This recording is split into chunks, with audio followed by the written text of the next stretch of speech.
Hello, everyone, and welcome to This Week in Hospitality Marketing live show number 370. I am your host, Loren Gray, and thank you for being here today and taking the time and the privilege of your time and joining us in a discussion that I think is very relevant to our ongoing discussions about budget season, budgets, just the idea that between August, September, and October, we are all about understanding what we've been doing to this point, what we need to understand, what we're going to be doing in the future, and how does that translate into a functional roadmap for all of us. Obviously, operations is very concerned with their costs and P&Ls and expenditure lines and so forth, and sales is worried about their portion of contribution and repeat business and so forth. And we've touched on both of those topics over the course of the past few live shows.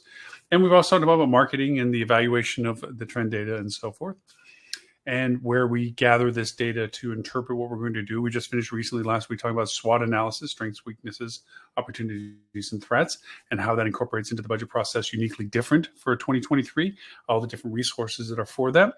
We've also talked about revenue management and the role that it has in its aggregation and dissemination of averagings, their average weighted mean being one of the most leading ideas of looking over the span of a larger period of time and balancing it according to a total contribution of business that each time year represents, so it doesn't skew data incorrectly, because we went through pre-COVID, heavy COVID lockdown, COVID confusion, pandemic confusion, I should say, and then now some emergencies and what have you. I would like to now tackle a particular topic, which is what we do this show, one topic for the time that we have it, and that is rich media. It is a very hard decision for businesses, even in what we used to call normal times, pre-COVID, to look at what they need to do about rich media. It gets tossed around like a hot potato. Nobody really wants the topic. Nobody wants the decision. Nobody wants the obligation. But if when done, everybody wants to say how they were the influencing force on its creation. Now, the topic per topic title today is how to create affordable videos, aka rich media.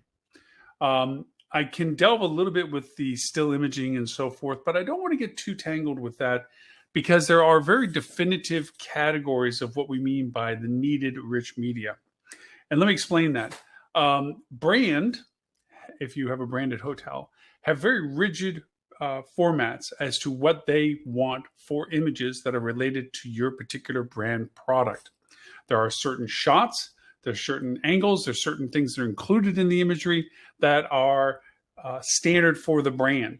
With that comes the requirement that you have to use a vendor that has been pre-approved and confirmed and verified that they can produce exactly what the brand imagery is needed for your hotel. That is a monster freaking price tag. It is tens of thousands of dollars, several tens of thousands of dollars, for what seems to be very small quantity at the end, but high quality. They're HDR, which is multi-layer images taken over each other so that there is no shadows and so forth. It usually requires, if it's robust enough for your brand, actors and actresses that are staged in the images that they're taking. And there's a certain requirement that fits to the images that the brand needs for its usage as well, for your website, for the modules in your website, for the representation of your property, for distribution channels, on and on and on. Now, if you've ever wondered, there are platforms that are the aggregates of all this rich media. There is the Leonardo's, and then there's the Ice Portals, which is with Shiji now. These are the harborers of that rich media. And that in itself could have its own topic, because the value proposition of how you identify the rich media, how you name it, label it, add the descriptions, standardize it into one of these platforms, that platform is the point of truth for all your images for your hotel. So when wholesalers or consortia or anybody pull imagery for your hotel, they're pulling it from that same central resource. So that's a means of security and control, that your images are maintained to the standard that they're supposed to, and that they're not taking some old snapshot from somebody's Instagram that somehow got floated out into social media and now has enough authority that it shows up when people are looking for your hotel. You don't want that kind of stuff. All that said and saying, that is something that really can't be influenced, especially from a brand relationship, outside of what they're telling you you need and who they provide to provide that for you that they're asking you to produce. That's not really what we're talking about. Now, obviously, as an independent hotel, you want that same caliber and quality that represents. And usually for an independent property, small or large just means more photos necessary, so larger bill. That image quality of HDR, staged, beautiful background, nobody that isn't already with a release saying that this product can be used for, these images can be used for commercial content, and so forth. It's still a big price tag. It's still tens of thousands of dollars because these are professional photographers and professional videographers. But now we start getting into a different realm. That's on the shelf. That has to be. And if you haven't done one in the past 2 years, you need to do one. Now, if you're staging a capital expense improvement to property or change in FF&E, furniture, fixtures, and equipment, to your hotel, I would forego a photo shoot until that is completed. That's a very key component of combination between getting your photos updated versus where are you in the refurbishment process. And so that is a consideration you have to do in your budget. That is a pretty clear, definable means and process relationship, and not what we're going to be talking about today. We're talking about how do we get the affordable stuff, the stuff that we need to use. I will tell you a dilemma that is persistent with my client relationships, that if we don't get there, it's very hard to produce, or send somebody there, it's very hard to produce. And that is the in-person images and videography that need to be used for the daily stuff. There's plenty of vendors out there that will push the fact that if you have meetings and conference spaces, that you would like to have photos that represent the rooms, the configuration variations of those rooms, and the setup configurations, diagrams that say, well, this room can be done in chevron, these can be done in rounds, these can be done in classroom, what have you. That's visual graphics and combination with images. And then you can click and see what the room looks like based on that configuration. There's vendors that do that. And that's not cheap either. That's still an expense. Now, I could say you could do that yourself, and it's true you could, but if you're not familiar with how to do that or have the aptitude for wanting to do that, it's not worth the time consumption to realize that you could probably just paid it and got it done better from somebody else, that is what they do. We're not talking about those either. We're talking about what you need to produce, what I need to use as a person that does your marketing or does your social posts, does your social campaigns, has information that gets shared in other platforms. Okay. So we're not talking about the glamoured pictures that they're used in distribution. We're not talking about the configurations and the layout design images that are being used. We're talking about functional usage stuff. And we're going to talk a little bit about new channels that you need to consider in the future tense of what you might be interested in doing for yourself. Again, affordable and doable by yourself. So I have had real conversations with my clients that says, look, I just need you to take a picture of the restaurant around the corner for me. I need a picture. I can get it off of Google Streets, which is not a really good resolution picture. I can see what's on their website and then ask them permission if I could use the image that's theirs. Always permission. You can't just take what you want to use. You need to get authorization in writing that you can use the image for your own commercial purposes. Okay. But if you make it yourself, you don't have to do any of that because it's your picture. Okay. There are some rules about taking your own pictures. One, if anybody's in your image when you take the picture and you can identify them from the picture you've taken, you need to get their permission to be in that picture for what you intend to use it, which is commercial use. If you're just taking still shots, you need them to sign a release. There's free download releases. I'll put a link in the show notes of what's called a professional rights release. I, as a person in this picture, or actor, actress, because that's what they are, I've released the usage of this image for purposes by whatever company I am for their commercial purposes. If somebody says, no, you're going to have to pay me for that, then get out of the picture. I'll take it again. Sorry, that almost sounded rude. The idea is that you have to have the commercial license capability. If you produce the picture, it is your picture to use. If you have your team members produce the picture, if while they're doing it and you're paying them to do it, then that content is yours.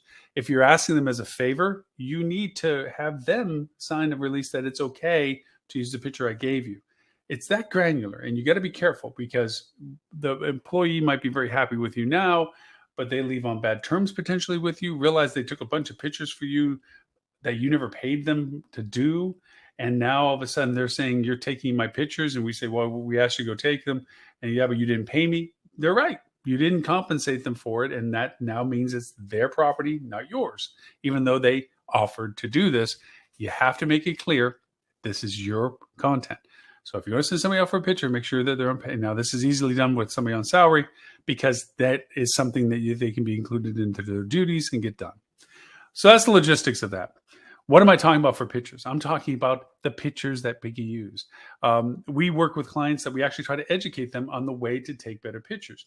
But I would say to you that we are a social media consuming culture right now. And you see a multitude of times the cute TikTok stuff, the Instagram stuff, the posting it on Reels, the posting it on Facebook, Twitter. We see these things, and there is a mountain of apps that can add things to it. Now, I say that most of the apps adding on, like googly eyes and cat ears and things like this are not what we're talking about, nor sparkly starlights or things like this. We're talking about amazingly good photography or videography because of the technology. What we need is to teach the eye. We need to teach people that are wanting to produce these things that we're needing the eye that it takes. And we do that with our clients a lot. We actually go through some training processes to show them. Just don't take a picture of food, of a plate of food or something straight on. It's boring. Angle it, zoom in on it, or crop into it. Stylize it, add more vibrance to it. There's things to do. We can do those things, but if we had the picture, but we really need the picture. Okay. Walking into your lobby, take a picture that shows a live lobby, not an empty space. And that goes back to making sure everybody acknowledges if they can be recognized that they have given permission to use that photo. Videography. Sometimes there's so much new technologies that are going on, things like hyperlapse. If you're not familiar with the term, it's a really cool thing. You see it in videos all the time, where they take a video, say you walk from here to the corner store. Took you 5 minutes. Well, nobody's going to walk or watch a 5-minute video of you walking down the sidewalk to the store. However, you can hyperlapse it where you say, I want that 5 minutes shrunk down to 5 seconds. And you're there. If it adds to the story, then we need that video piece. Not always and never always are we asking all of our clients to be the end product. Send us it completely done and we'll just put it and post it like we normally do. No, we can and you should learn how to do these things with the videos and the photos you have. We can talk a lot of tools. Matter of fact, the podcast, we talk about a lot of tools, and we're going to have a podcast for this show that recap, and we're going to talk about some of the very specific tools that you can use to garner data. Things like a platform called EditMate that is a link place that somebody can take a photo or a video, your team members or your customers, if you want to offer it out to them, your guests, and they take videos and photos, and then they can have a place that they can go and upload that video or photo for you with an explanation. Hi, my name's Loren. This is my email. And I took this picture of this really cool sunset outside your lobby when I was there. And it gets loaded up into a file base that then our social media team and the properties team can look at and say, that's an awesome picture. We should use that. It handles all the rights of usage and everything by its submission process and so forth. And it's a great tool for getting images, because really the reality of this is you're running the hotel, you need these images. You're being pestered by people like me for these images and videos. You don't feel like you either have the time or logistically really don't have the time to go and take these pictures that we're asking for. We even give you a list. Here's a list of stuff we need. Okay, great. Take a few of them, but you don't have the chance to do all of them. Having a platform like the EditMate thing, okay, and there's other platforms, you can even just do a shared folder for your internal team, giving them access to what have you, is that they have a place to put what they take. You can do this as a gamification. If we use your image, you get rewarded. If you get a lot of likes or engagements, we give you more rewards. You can gamify this, but what you end up doing is instead of having one person begrudgingly responsible, that 1 week it's fun and fascinating, the next week it's mundane and boring. And the week after that, it's I don't have the time for it. Consistency is more important than stellar singular performances. But having a tribe of people producing these things is so much simpler than having one person arduously trying to find, because then comes the crunch. Oh, I need to post something about the hotel this week on Facebook. What am I going to post? And we talk about content, and we talk about, this isn't a direct channel meeting where you do rate and date offers all the time. It's a lot of times it's like, look at how fun this couple was walking on our beach today. Or look at this, the XYZ team showed up in our lobby at the hotel. And this goes from brand to independent hotels. Everybody has social media capabilities, okay? That's where you want these things to be. Well, there is a lot of things that you need to create for the context that you're doing. To recap a couple of our live shows that we've done a few months back about social media storylines, let's do a crash course on this real quick. Social media is a progression of conversation from much earlier than anything about booking windows and arrival dates. It's about the discovery process of where am I going to go, or why am I going there, or what's my travel plans. Then it goes into an education phase of, okay, now that I know where I'm going, what are my options for where I stay? What are my options for getting there? That process of education turns into a conversion process. What is the rate that I want to afford? What's the better product? What's the reviews look like? What hotels do I want to stay at for what dates exactly? That's the conversion process. Now, in that entire spectrum, social media lives. Ad campaigns, marketing, things like that have their moments in time. Social media lives. It's a story. And stories come from the interest categories. And we usually run with about 5. We have local interest, okay? We have family adventure. We have culinary. We have cultural. And we have off the beaten path, the discoverable, okay? Now, that's not the motivations of travel. You can have business travel. You can have pure leisure travel, what have you. You have Smurf travel. You could have corp travel. There's lots of purposes to the travel, but usually then the spectrum of interest or other discoveries fall into those other categories. And there's more categories. If you're into skiing and you're looking at a skiing resort, there's things about it or activities. That's the soft adventure phase. But that's the general categorization of this. And what happens in those storylines is you have a progression of conversation. We often talk about this, that you don't walk up to a group of people and regardless of what they're talking about, you blurt out, hey, I work at a hotel and I give you $129 now if you want to stay.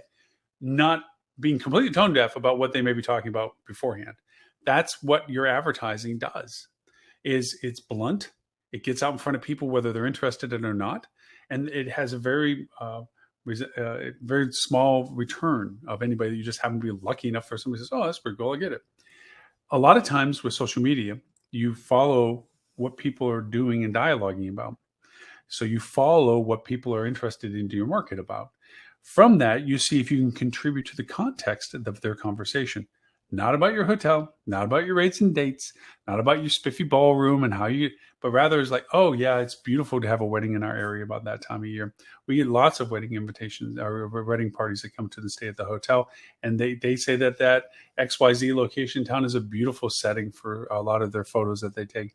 That's the kind of thing you're participating. You're not selling them that they can do weddings but you've done it in a subversive, a secondary way of just saying, hey, look, I'm telling you, this is great. By the way, we're doing this. As it gets closer to the dates or things that they're discussing, you get more about what your value proposition is. If it's an event-driven thing or if it's a business demand, summer, what have you, it's like things to do in summer or, that event, that we're 5 blocks away from it, walking distance if you need to, blah, blah, blah. That turns into more concrete perspectives. And then you begin to share. If you're interested, here's where you can go and you can see our rates for those dates if you're interested and what have you. That's the progression. Out of that entire process, text-only conversations in social is the least engaged concept. The next best engaged concept is image with text, which you need an image. That comes into the local images. Yes, you can get evergreen images. You can go over and my watch wants to talk to me. You can go in and get evergreen images. Evergreen images are images of the area that are copyright free or capable of using, or you can buy them, okay, from platforms we've talked about on the podcast many times, places to pick up great content for those and use them in your images. And that's fine, okay? And you can use your glamour images that you spend a whole lot of ton of money for. That's fine too. But you're going to run out of images. It's just, there's only so many images for so many places in your market. And unless you produce your own images, you're going to come short. And that's why you need the images that we're asking about. You can take them with your phone and have them stylized later. Phone quality now is amazing. Apple just this week with their new 14 release, the cameras have only gotten better. Most people have great cameras. Most people are very comfortable taking pictures or videos with their phone. And for that reason, it's easy for them to produce stuff. So all you really have to do is produce a place that they can put these things on. And Shazam, you have great images and photos that you can use that you have copyright capability for.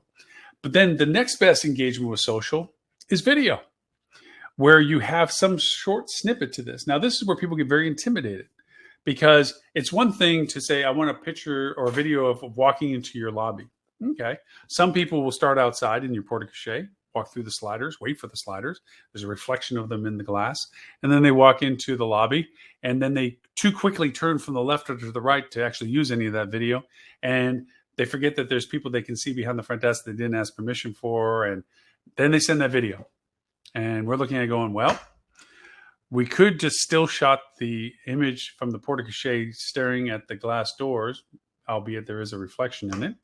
We could take that 1 second when they go through the sliding doors of the lobby before it starts going wacko to the left and wacko to the right, mindful of the fact that it does bob as they walk. Okay. Or we can teach them how to take a better picture or a better video where they take the time for a video that, if you were to watch it as they made it, seems a little boring and slow. But if you have it where we can accelerate, decelerate, take pieces of it, because there's enough time there to take a piece of it. Okay. If you pan to the left, which is move to the left, and you hold it, 1001, 1002, 1003, 1004, 1005, slow transition to the right, 1002, 1003. Okay. Then we have that we can take, do a fade, do a flash, transition to another angle, maybe to another thing. We can put together what's called a storyboard for a video.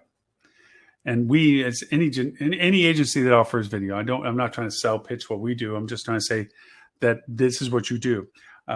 When you want to make YouTube video ads, it is a mountain. It's like, okay, guys, they love the idea. Let's do some YouTube video ads. It's awesome. It's going to be great. We're going to get in front of people. We're going to target them like we do Google ads. We're going to, gosh knows, when I go on YouTube, I see a ton of everybody else's ads.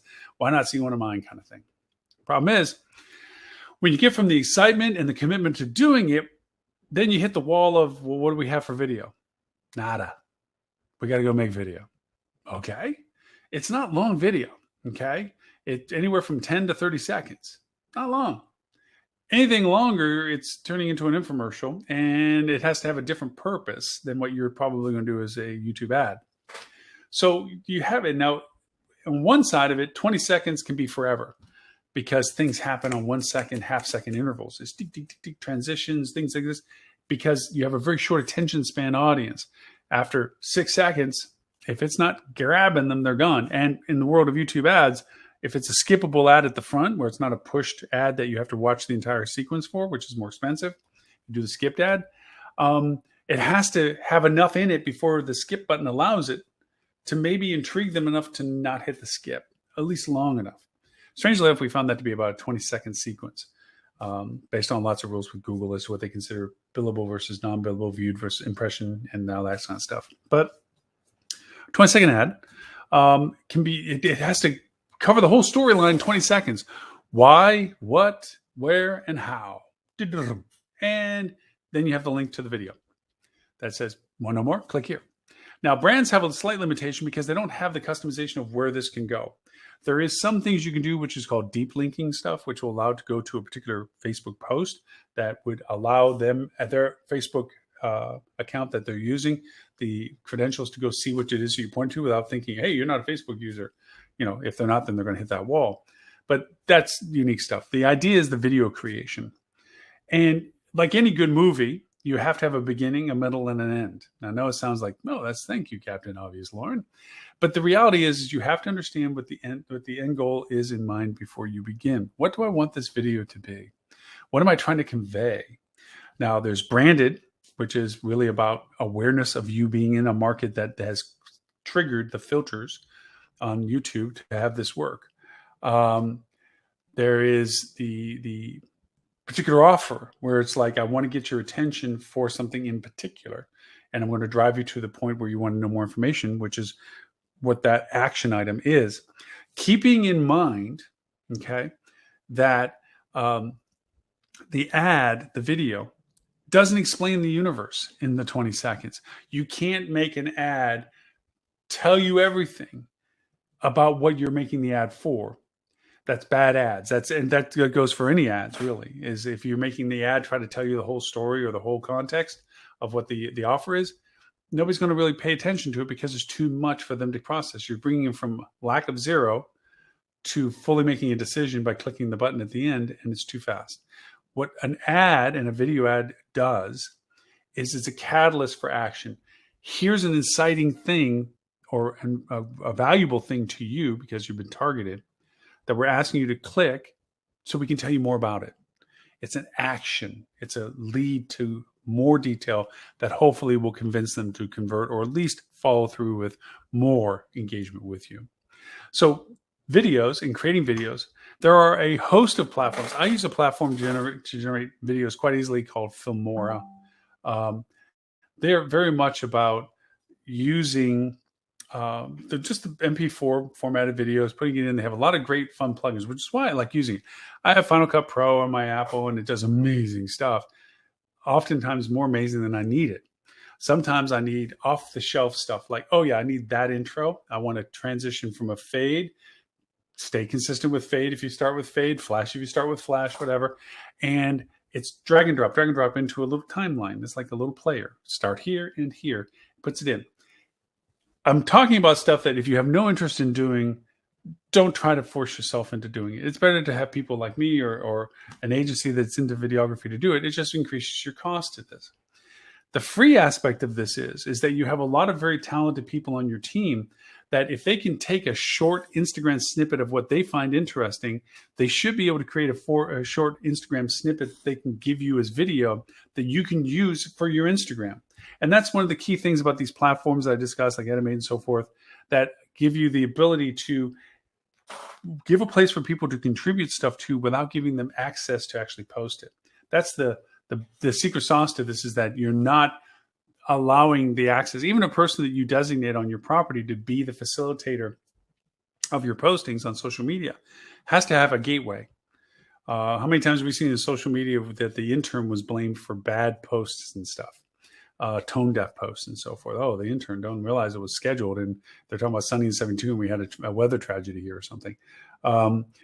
The idea that it has to be approved or authorized for the scheduled post to go out also allows the chance to say, I'm not real keen on that video, or I'm not really keen on that image, or I'm not really keen on the message. I don't know whether that should be done then or at a later date or at all, or I want this changed before we use it. That's the gateway process. The idea is that you need to create these abilities for you. These processes and platforms are out there. They're getting more and more affordable each day. Tools that will allow you to create these video pieces, these snippets. I am in awe sometimes of people that will take their phone, take a quick video of something, okay, that I think was like, well, that looks weird how he's doing that. But then go into it. He has this film strip and he says, here, I do this. I want this turned down this angle. I want to have this pop over.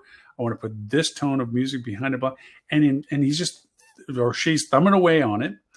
And 2 minutes later, an amazing little video clip was made that I literally watched them go like this with the phone and then did some fun stuff for 5 minutes. And out comes this amazing, fun video that I would be happy to put on anything that our hotels had. That's the magic of what this is. And it didn't cost you the tens of thousands of dollars to have those wonderful shots that you have to use for so many other things, or a video production crew to come in. I had been on so many video production crews where it was like we took over the hotel. Okay. The lobby was taped off because we were doing the shots. The flowers had to be perfect because we had to pre-order them, and they had to be spritzed just correctly so they didn't have any reflection points from the lights that we were using. And the actors and the actresses had to be dressed in a certain way with a certain expression that had to be taken and retaken because there was just, it wasn't what they wanted. They had to be multi-layered pictures and from different angles so that the HDR options would come off of a storyboard that they would pick the final 12 that cost the most money. And then the pool, you had to do the same thing. And then the theme at the beach had to do the same thing, or golfing. It was a process to do the videos. And they're massively expensive and they look beautiful. But I can tell you right now that a $400 360 camera on a 30-foot carbon foot pole makes it sound like you're flying. It looks like you're flying a drone around, and you just wave it around, and it's taking everything all at once in 360. And you go back and frame it later. Film first, frame later. The other is that drones, you can buy them at the corner store. And yes, they have cameras and they do the video right to your phone, if that's what it is, or to a chip that's in the controller, and you fly that thing up with rules. Okay. You can't do it over groups and so forth unless you have proper licensing for it, and you can't do it in certain places. So don't just think you have the right to do it over your own property, because not really. And there's certain altitudes you can't do. And there's things to know about it, but it's not an expensive thing to do. And nor should it be expensive for you to find somebody locally. Another venue of opportunity for you for rich media is influencers. By bringing on influencers and hiring them to come to your hotel or to your restaurant, you are automatically guaranteeing yourself content creation, because they can go over and take some of the videos and photos that you now have authorization to use later date. You have to designate that with them, because what you'll find with influencers a lot of times is they're always in the image. They're always in the video.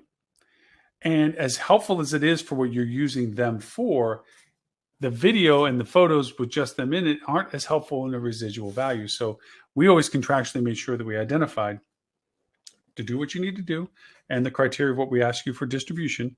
But we also want images and videos that you take that aren't with you in them. Okay. So they can be evergreen. We can use them for other things. And that's a important, valuable component to your influencer discussion and program with them. So I know we're harping on one item, and I don't think we're going to go for the full hour by far with this, because I don't want to keep repeating myself as to what this is, other than the value proposition that it represents. By having these images, by having these videos, you create a library of context and content that now, and I mean this sincerely for firsthand examples, the Christmas pictures we took last year of snow outside the lobby, trees with snow, laughing people dressed up as elves, the Christmas tree in the lobby, the Christmas party, the Christmas decorations in your resort, which most likely you're using again this year, maybe with some variations, but there they are. And even if they're not, the fact that they're still your hotel, still your lobby, still your porte-cochere, still your area, makes it so that it's not like if somebody walked in and said, hey, the Christmas tree on your social, that's a different Christmas tree. I'm so glad you noticed. One, that you are on our social platform to see it, and two, that you'd even recognize the difference. It's not a bad thing.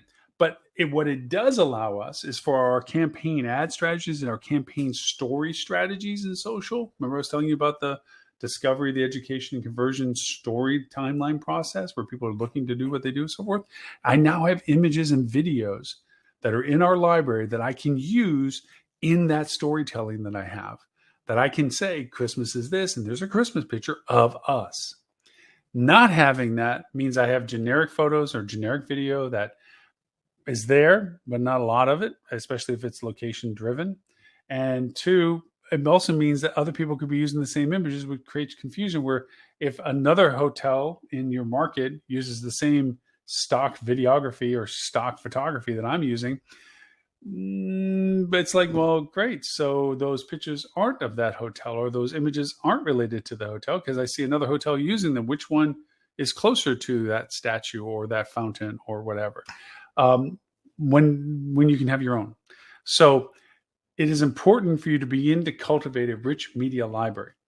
It's also important to understand that it doesn't have to cost an arm or a leg. Cheap videos, cheap images don't replace the high quality stuff that you do need for a variety of other reasons for your channel distributions and your brand and your image requirements for your websites and so forth. But they augment a tremendous amount of impact on what you're doing for social, a tremendous impact on what you're doing for image ads in Google. And of course, it radically improves your opportunity of being in a space that your competitors aren't, if you have the videography to do like video ads and OTT ads. We've discussed OTT advertisement many times as an emerging value proposition for hospitality, especially hotels, restaurants not as well, that you can be on TV on geo-targeted, demographically targeted, behaviorally targeted audiences that are just like your ad campaigns that are picked because of their high opportunity of interest for you. So there you have it. That is how to basically get affordable videos and photography and the value proposition of what it represents. So I know we're not an hour, but I also want to make sure that it only stays to target of topic, and I don't want to go over and start venturing off into tangents and what have you. I do want to make a note that yesterday it was sad to understand that the Queen of England did pass. I know this sounds really odd to put it into our mark, but there are benchmarks in life and in all things that will be noted. And for those old enough to not know that there was never a time before it, it's quite impressive considering the span of life and impact that she had in the world and her duration of doing what she did. And it is a passing of an age. I don't know what afterwards, nor am I speculating. It's just to have that icon, a global icon, in my entirety of my life and the life before me. Even if you're young, the fact that she's always been who she has been, I find that it's an interesting transition for my friends that I have in the United Kingdom and for the Commonwealth. I have friends around the world that are in different Commonwealth countries. I think that it impacts everybody in a strange, different way, whether it's something directly in relationship to their government and or not. The fact is that we have a transition in perspective in our global society. So with that, I do want to also remind people that Apple did have their big coming out of their app, iOS 16, and of course the iPhone 14. Not huge, massive differences. Some differences, camera related on some of them, especially the Pro versions. They're really leaning into the quality capabilities of the camera systems and phones like they all have done. I mean, the cameras on the phones now are ridiculous compared to, I have single lens reflex digital cameras that look like children's toys with us. Yes, they still have large optics to them and they still create great pictures. But when compared to the capabilities of low light and so forth, without knowing what you're doing with f-stops, shutter speeds and so forth, the phones are just phenomenal, which is why it's so easy in many ways to get the content we're talking about. Everybody has a video camera in their pocket, sincerely. Everyone has a camera in their pocket for still shots, sincerely. There's no reason why. They can do time lapses. They can do stop animation. There's plugins that you can do a bajillion things for. All of this, everybody in your team is walking around with right now. Why can't we not miss that sunset out in front of the hotel, or the laughing fun party that we had in the back of the house, or the big smile of a housekeeper that you come across in the hallway just because she smiled and said hi to you? You're like, click, and then that is something you get to share with the world as to why your hotel is different than the hotel that doesn't have it. Okay. So with that, thank you for everyone that's watching us on live simulcast, Facebook, LinkedIn, Twitter, YouTube, multiple pages and platforms, all that. Globally, we're in 39 countries. 39 countries and counting. Globally, we do translate this show into 11 languages after we're done for recasting, which we do at 11:30 a.m. Wednesday mornings, Sydney, Australian time for our APAC friends, a little bit more familiar, friendlier time zone. And also 11:30 a.m. UK London time. For our friends in the European community as well, and also in the UAE community as well, because their time zones are closer to that side. Of course, we'll be doing a podcast afterwards. So we'll recap a little bit of our talking points from our live show today. Plus, we'll go into some particular tools that I use for doing these kinds of things, like the Animate, what have you, to describe how to exactly use some of these functionalities I was discussing on some of the platforms. We get a little granular with that. And of course, always on our Hospitality Channel TV, which you can find on Roku, Amazon, Google, and Apple. Just look for the Hospitality Channel, and it's an option for you. This show is always on the live, the free side of it. Same too with software and services. That's a free option of people being able to see products and availabilities. Kind of like an infomercial portion of that, just to see what products are out there that people have given us content for. But then there's a whole paid side that has more additional content to it as well. And also, I can actually do our Hospitality Marketing Club, a hospitalitymarketing.club, which is a subscription-based organization for advanced marketing conversation, not basics. We're not teaching you what PPC is. We're telling you how to kick butt with advanced techniques and tools, and same too with social, and same too with all the stuff that we talk about. It's an active community of advanced marketing professionals in hospitality. You're more than welcome to join. You can find that at hospitalitymarketing.club. Club. So with all that, my name is Loren Gray. I thank you very much and sincerely for the privilege of your time, and I look forward to talking to you next week.